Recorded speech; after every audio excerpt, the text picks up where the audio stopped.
Sithanda ukunibingelela futhi namhlanje ngiza nephupho elinye elichaza ingane. Igama lami ke nguHlengiwe Isibongo ngowakamboto. Namhlanje kunephupho nje elifaka ingane abantu abavamise ukulibuza ukuthi ngiphuphe ingane ngabe kusho ukuthini. Lalela ke ngizolichaza libe u2 kodwa ngizokuchazela ngendlela ozobona ngayo ukuthi ikona kuphi okuwokwakho kulawa amaphupho engizowachaza njengamanje. Iphupho lapho khona wena uphupha ingane ukuthi ngabe kusho ukuthini lokho na.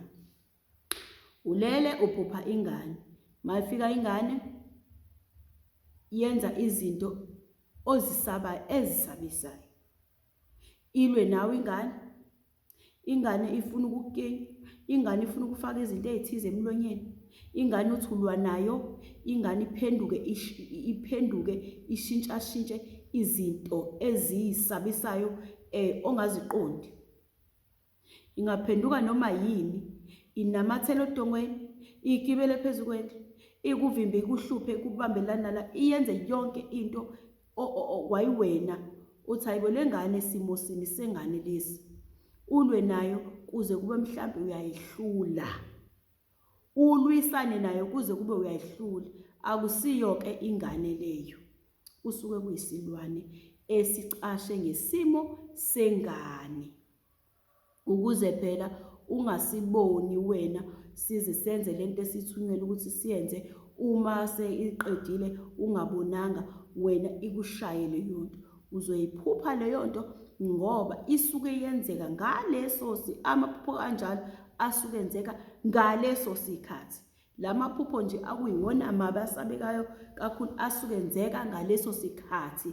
Ingakho uthola ukuthi uyaphupha uyala omunye uzavuka esejulukile ngoba usuke elwa nento esuke izombulala noma izomfaka into ethize. Uthola ukuthi usuzophupha ulwa naleyo nto enjengaleyo. Kusuke kuyisilwane ke leso, lelo phupho enjalo esimweni sengane. Uma wena uphupha ingane uyiphethe, uyayincelisa noma uyibelethile noma uhamba naye, anixabani nengane kodwa nje ingane ilala ukhona futhi mhlawumbe ngabe uyayifunza noma ngabe uyayigqokisa, leyo nto akusiyona ke into ongazi ukuthi isilwane. Lowo mntwana umntwana wakho. Nina abantu besifazane nabesilisa ke mhlawumbe kuyenzeka uthola ukuthi bazophupha into enjalo uma abazwana nabo bebe nezingane eziphuphumile, bangazi ukuthi uke waphuphunyelwa isisu esikhathini esithize. Leyo ngane ke ifika ngaleyo ndlela, ifika mhlawumbe uyibona uyifunza, sho ukuthi phela ifuna uyenzele okukuhle. Mhlawumbe uzoyibona wena incela kuwena ikutshengisa ukuthi ke mawami izinto zakho azilungi ngoba zithathwa yimina. Le ekhaya edlozini kokhokho bakho noma engilosini zakini, uma ngikhala mina nginikezwa izinto zakho zithi iphuma zibe iphumela kumina. Make nje wakhala nje kwaba kanye, uma wafike lo sizi lokuzibuza imibuzo ukuthi yini ngila ngoba nangu umaye lapha, uzothatha izinto zakho ozifisayo ozozithola zinikezwe yena. Ngobani na? Ngoba phela ingane yakho awuyenzele lutho, awukukho nje oke wakuzama ngoba futhi mhlawumbe uyazi, mhlawumbe futhi awazi. Okwesibili, leyo ngane ikwenzela amathunzi adala ukuthi avimbe yonke into wena othi uyayizama ngoba phela akalungisiwe, akasusiwe phezu kwakho, wahamba kuwe ungazanga. Unomuntu owumuntu oyithunzi lokufa kuwena.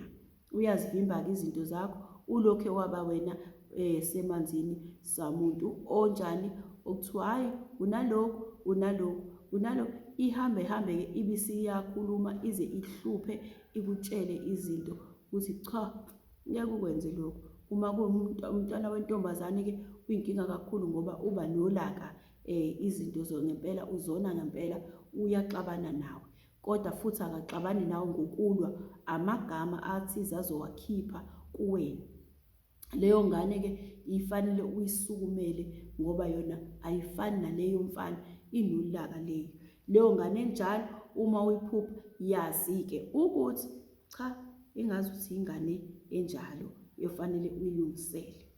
Ngiqhubeke futhi kube khona into futhi engifuna ukunitshela yona ukuthi uma-ke kuthiwa uphupha ingane esukela eminyakeni ewu-12 kuya phezulu, kusho ukuthini lokho?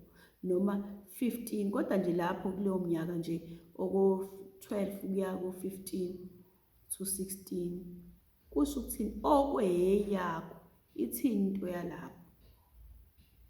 Ithini indaba yalapho? Ithi wena, ake ngithi uphupha intombazane, wena uyatshelwa-ke manje, utshelwa ngawe uqobo lwakho, futhi utshelwa ngayo uqobo lwakho. Kanjani na?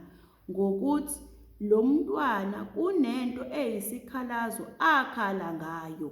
Ingane oyaziyo, ephilayo, angisho engekho emhlabeni, ephilayo, kunento ekhala ngayo le ngane, kodwa ngoba umzali uthola ukuthi ayisho, ithule. Kanti futhi njengoba ikhala ngalento, nedlozi liyayibona ukuthi impela fanele ikhale ngalento lengane ngobani? Awuyilungisi wena. Ungayilungisanga nje, yini inkinga ukuthi ungakwenzi lokho? Mhlawumbe awunakile, unake ezinye izinto. Leyo ngane-ke uzoyibona uyiphuphe ikanjalo. Futhi leyo nto ngaphambi ukuthi uze uye enganeni, uyibheka masayidi womabili kabili. Uhamba ukhulume nengane, uyibuze nje, hhayi ukuthi uzoyibuza ngephupho ngoba phela yazi ukuthi wena uphuphe leyo nto. Uzoyibuza nje ukuthi ngenzeni, u-right? Ngoba phela kushiwo njalo manje, u-right? Ngi-right. Ufuna ngikwenzeleni khona? Uyimbe nje, sakhuluma nayo kahle. Uma wakho wenza kahle, uyayithanda into enziwa uma wakho, uyakujabulela lokho, ngikwenzele kahle kulezi iy'nsuku. Iveze imizwa yayo ingane ukuze wena uzobona la ushayise khona. Ngoyazi ngobani? Ngoba awushayisile ngoba ukhona ukuthi khona okwenzile okubi kuyona ngqo wena, kodwa izokukhomba into embi wena ongayithandi, eze lonto ivunywe ngisho nayidlozi, ngoba vele uyayikweleta ndlela thize yayo. Mhlawumbe sekushaya isikhathi sokuthi fanele wenze imihlonyane, fanele kushaya isikhathi sokuthi abanye uze ubalungiselele ngokosiko la kubo, noma komalume noma kobaba wakhe, uthole ukuthi lokho awukwenzi. Ngaleyo ndlela uzohlala umoya wakho wakhe ungatholani nowakho, kube ngathi kukhona into oyenzile edlozini. Mase livumelana naye ukuthi kukhona lokho okwenzile angakuthandi, kube sengathi khona lokho okwenzile angakuthandi. Uhambe futhi umbuze, uzwe imizwa yakhe ukuthi masayidi onke imi kanjani. Abanye balabo bantwana bagcine bekhala, abanye bagcine bebala izinto, uthi umana, ubaba, mina kanjani. Kanti kuyashoda, idlozi liyakhala ngezinto angalungiselwa zona, nezinto eningazinakile, eningakhulumi nangazo-ke ukuthi nizozenza, ngoba kube ngcono ukukhuluma naye ezwe. Leyo nto iyamenza umntwana ukuthi izalukwazi ezimphethe nabomkhulu abamgadile, nezalukwazi ezimgadile zizwe zijabule, zingafaki usizi kuyena oluthile. Abanye baze bathi i-peer pressure. Ayi, leyo nto leyo thina sabantu abamnyama idalwa usizo olulethwa izalukwazi ezigada ingane kusukela ekuzalweni kwayo, ukuze kuba isiqala ungene ey'gabeni ey'thize ezingakhulunywa, ezinganakiwe. Uma-ke ngaleso sikhathi kwenzeka lokho, zibe sezidumala. Ezinye uma zinolaka, leyo ngane zivele ziyenze ukuthi yenze lokhu, kube wena ozokhathazeka uyibuza ukuthi usibanani, yini inkinga? Kanti kunezinto ezishodayo zokusekela isimo sakhe sempilo, ukuze yena abe umuntu ozokwazi ukumelana nezinto ezifikayo empilweni yakhe, abe nomoya ojabulile, ukuze nezalukwazi zizoba namandla phela ukuthi siyabongwa thina ngento esiyenzayo, iyabonakala ngoba phela ingane igadwa ibona lapho esuke ihamba khona. Ingakho-ke kuzokwenzeka kanjalo nayo futhi eyomfana kuzoba yikanjalo. Uma ngabe kuthiwa kubo kwayo noma lapho kini aniyenzeli izimfanelo zayo, nizoyiphupha leyo ngane yenza into ethize. Idlozi lizokutshengisa ukuthi usibanibani akaneme. Enganemeni kwakhe uzofuna izinto yena ngokungaqondi ukuthi yini la ekhaya mina ngathi angamukelekile noma akukho kuhle. Uthola ukuthi wena mama awenzi lutho, uthola ukuthi wena baba awumenze lutho, wazi isimo sinje ngoba sijwayele ukuba ngesijwayelekile. Kanti cha, sekudinwa abantu abagada izingane ngoba ingane idlozi liyazigada bakwethu lapho zihamba khona. Lokho ezikwenzayo zilekelelwe yibona noNkulunkulu. Uma ngabe wena-ke usuthola ukuthi awusakubhekisisi lokho ukuthi lo mntwana usefika kulesi sigaba sefanele mina ngizame noma sefanele ngikhulume mina ngisho ukuthi bakwethu amandla anginawo, kodwa ngenginakho ngithi qhubekani ngibonga lokhu, ube ubambisa ndlela thize kuze kuba uba nesikhathi ukuthi lapho usuthi uyakwenza lokhu. Ilalele, khuluma nomntwana wakho, uzibuzise nje usakuzincengela, hhayi ukuthi umtshela ngephupho ukuthi umphuphile.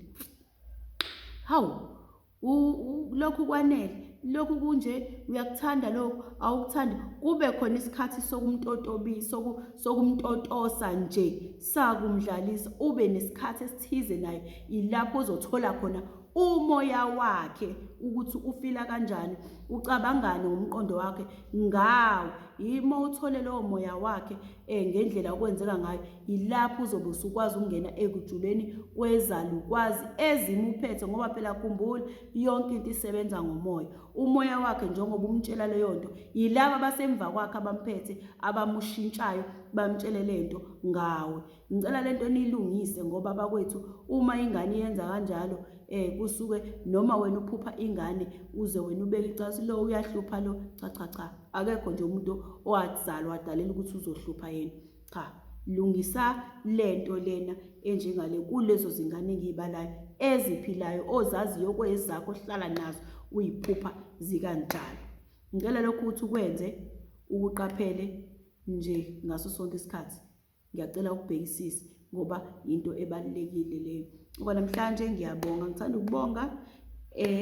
Ngicela futhi ningibhalele nami futhi ngizonibhalela nonke, nginiphendule nonke. Ngizokwenza sure ukuthi ngiyanibhalela nonke ngiphendule. Ngiyabonga kakhulu.